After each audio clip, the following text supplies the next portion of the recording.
নবম দশম শ্রেণীর শিক্ষার্থী বন্ধুরা, তোমাদের আসন্ন পরীক্ষার প্রস্তুতির জন্য আজকের এই বিশেষ আলোচনায় সবাইকে স্বাগত। আজ আমরা প্রখ্যাত কথাসাহিত্যিক জহির রায়হানের লেখা অত্যন্ত মর্মস্পর্শী একটি ছোট গল্প ২১-এর গল্প খুব সহজ আর সাবলীলভাবে ভেঙে ভেঙে বুঝব। পাঠ্যবইয়ের ৫টি মূল পৃষ্ঠার ওপর ভিত্তি করে আমরা আজকের এই পুরো বিশ্লেষণটি সাজিয়েছি। তো চলো আর দেরি না করে মূল আলোচনায় ঢোকা যাক। আমরা দেখব কিভাবে একটা গা ছমছমে রহস্যের চাদরে মুড়িয়ে আমাদের মহান ভাষা আন্দোলনের ইতিহাসকে এই গল্পে তুলে ধরা হয়েছে। গল্পের শুরুতেই কিন্তু আমরা একটা দারুণ রহস্যের মুখোমুখি হই। পাঠ্যবইয়ের একদম প্রথম লাইনেই কথক বলছেন, তপুকে আবার ফিরে পাবো, একথা ভুলেও ভাবিনি কোনোদিন। একবার ভাবো তো, এই একটা লাইনই মনে কতটা কৌতূহল জাগিয়ে তোলে। কে এই তপু? কেন তাকে ফিরে পাওয়ার কথা কেউ ভাবেইনি? আর সবচেয়ে অদ্ভুত ব্যাপার হলো, সে যখন ফিরে এলো তখন সবার মনে আনন্দ হওয়ার বদলে উল্টো এক অজানা আতঙ্ক কেন কাজ করছে? এই সব প্রশ্নের উত্তরই আমরা খুঁজব আজকে। আজকের এই আলোচনায় আমরা মূলত এই কয়েকটি ধাপে এগোব। প্রথমে তপুর ফিরে আসার রহস্য, এরপর লেখক পরিচিতি, গল্পের চরিত্র ও প্রেক্ষাপট, ৫২র ভাষা আন্দোলন, সেই মর্মান্তিক পরিণতি এবং সবশেষে গল্পের মূল মেসেজ বা বিষয়বস্তু। শুরুতেই চলো যাই আমাদের প্রথম অংশে, তপুর গল্প, যেখান থেকে রহস্যের শুরু। বইয়ের এই প্রথম পৃষ্ঠার টেক্সটগুলোর দিকে একটু ভালো করে খেয়াল করো। আমরা দেখতে পাচ্ছি তপু ফিরে এসেছে ঠিকই, কিন্তু ৪ বছর আগে তাকে যেমন দেখা গিয়েছিল এখন সে মোটেও তেমন নেই। লেপের নিচে তার শরীর ঠকঠক করে কাঁপছে। তাকে চেনার যেন কোনো উপায়ই নেই। তার এই অবস্থা দেখে রাহাত নামের আরেক চরিত্র দীর্ঘশ্বাস ফেলে বলছে, চেনার কোনো উপায় থাকলে তো চিনবে। কি অদ্ভুত, তাই না? এই অংশটা গল্পের মধ্যে এমন একটা সাসপেন্স তৈরি করে যা একদম শেষ পর্যন্ত আমাদের আটকে রাখে। এবার চলো এই অসাধারণ গল্পটির যিনি স্রষ্টা সেই জহির রায়হান সম্পর্কে একটু জেনে নিই। পরীক্ষার বহুনির্বাচনী বা এমসিকিউ প্রশ্নের জন্য কিন্তু এই তথ্যগুলো একদম ঠোঁটস্থ রাখতে হবে। জহির রায়হানের আসল নাম ছিল মোহাম্মদ জহিরুল্লাহ। ১৯৩৫ সালের ১৯শে আগস্ট ফেনীতে তার জন্ম। তার বিখ্যাত উপন্যাসগুলোর মধ্যে বরফ গলা নদী আর আরেক ফাল্গুনের নাম তো তোমরা শুনেই থাকবে। তবে সবচেয়ে দুঃখজনক ব্যাপারটা হলো আমাদের মুক্তিযুদ্ধের ঠিক পরপরই ১৯৭২ সালে ৩০শে জানুয়ারি তিনি নিখোঁজ হন। তার খোঁজ আর কখনই পাওয়া যায়নি। আচ্ছা, এবার আমরা গল্পের চরিত্র আর পেছনের প্রেক্ষাপট নিয়ে একটু কথা বলি। এখানে অতীত এবং বর্তমানের একটা বিশাল পার্থক্য খুব চমৎকারভাবে তুলে ধরা হয়েছে। একদিকে দেখো, অতীতের সেই প্রাণোচ্ছল তপুকে, বন্ধুদের মধ্যে সবচেয়ে ছোট, কিন্তু আড্ডায় ভরপুর। সে স্বপ্নদিক্ত ডাক্তার হয়ে গ্রামে একটা ছোট্ট ডিসপেন্সারি খুলবে। অথচ বর্তমানে তপুকে ঘিরে আছে এক অদ্ভুত নীরবতা আর অচেনা আতঙ্ক। মানুষটা এত বদলে গেল কিভাবে? পাঠ্যবইয়ের এই পৃষ্ঠায় আমরা জানতে পারি ৩ বন্ধুর মধ্যে তপু বয়সে ছোট হলেও সেই ছিল একমাত্র বিবাহিত। তার স্ত্রীর নাম রেনু। তপু ছিল আড্ডাবাজ, একদম গল্পের রাজা। সে এত সুন্দর করে গল্প করত যে অন্য কাউকে আর কথা বলার সুযোগই দিত না।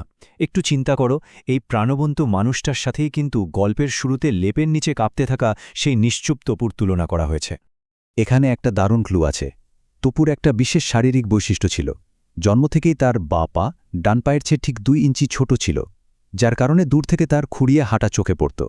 পড়ার সময় এটাকে হয়তো খুব সাধারণ একটা তথ্য মনে হতে পারে, কিন্তু বিশ্বাস করো, গল্পের একদম শেষে গিয়ে এই ছোট তথ্যটাই সবচেয়ে বড় রহস্য উন্মোচন করবে। এবার আমরা চলে যাচ্ছি গল্পের সবচেয়ে আবেগঘন অংশে, ৫২র ভাষা আন্দোলন। ঘটনাগুলো কিভাবে দ্রুত এগোচ্ছে দেখো। সকালে হোস্টেলের বাইরে বিশাল জনসমুদ্র। মিছিলে যাওয়ার ঠিক আগ মুহূর্তে স্ত্রী রেনু ছুটে আসে তপুকে বাধা দিতে। রেনু কাঁদতে কাঁদতে তাকে ফিরে যেতে বলে, কিন্তু তপু, সে ব্যক্তিগত মায়া আর ভালোবাসার চেয়ে নিজের দেশের স্বার্থকে বড় করে দেখে। রেনুর হাত ছাড়িয়ে তপু মিছিলে যোগ দেয়। তার হাতে ছিল একটা লাল কালিতে লেখা প্ল্যাকার্ড, রাষ্ট্রভাষা বাংলা চাই। বইয়ের এই দৃশ্যটা একবার ভাবো।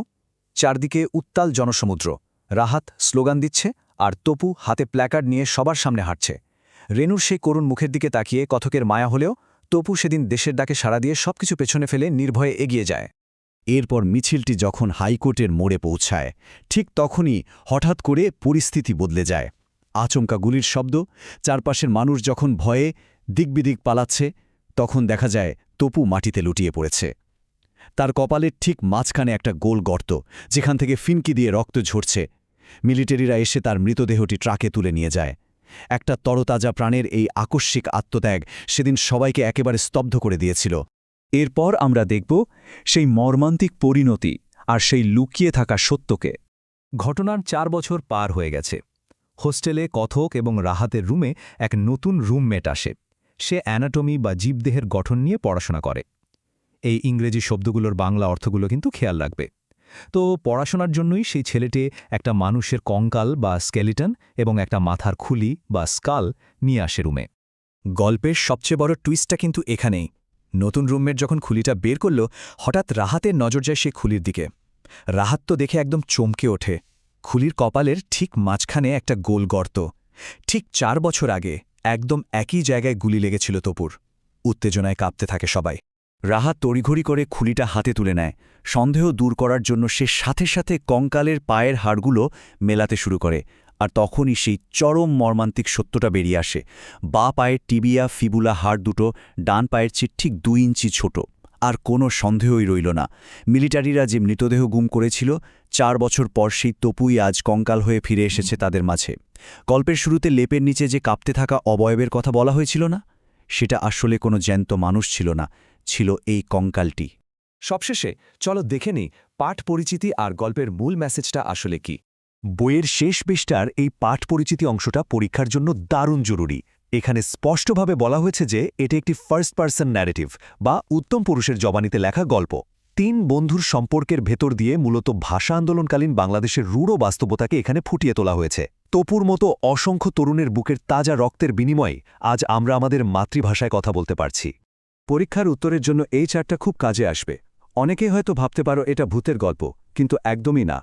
তপুর কঙ্কাল হয়ে ফিরে আসাটা একটা গভীর প্রতীকী অর্থ বহন করে। এর মানে হল জাতীয় ইতিহাসের বীরদের আসলে কোনো মৃত্যু নেই। তাদের সেই আত্মত্যাগের হারের উপর ভিত্তি করে আমাদের আজকের সমাজ ও রাষ্ট্র সগর্বে দাঁড়িয়ে আছে। তারা বারবার ফিরে আসেন আমাদের মাঝে, আমাদের প্রেরণা যোগাতে। আজকের আলোচনার একেবারে শেষে এসে এই প্রশ্নটাই আমাদের সবার মনে থেকে যাওয়া উচিত।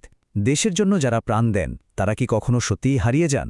তপুর মতো ভাষা শহীদরা হয়তো সশরীরে আজ আমাদের মাঝে নেই, কিন্তু তাদের চেতনা আমাদের শিক্ষার, আমাদের ভাষার প্রতিটি রন্ধ্রে রন্ধ্রে মিশে আছে। তারা অমর। জহির রায়হানের 21-এর গল্প আমাদের ঠিক এই অমরত্বের কথাই স্মরণ করিয়ে দেয়। আশা করি আজকের এই বিশ্লেষণটি পাঠ্যবইয়ের এই অসাধারণ গল্পটিকে আরও সহজে বুঝতে তোমাদের সাহায্য করবে এবং পরীক্ষার প্রস্তুতিতে দারুণ কাজে আসবে। ভালো থেকো সবাই, পড়াশোনা চলতে থাকুক।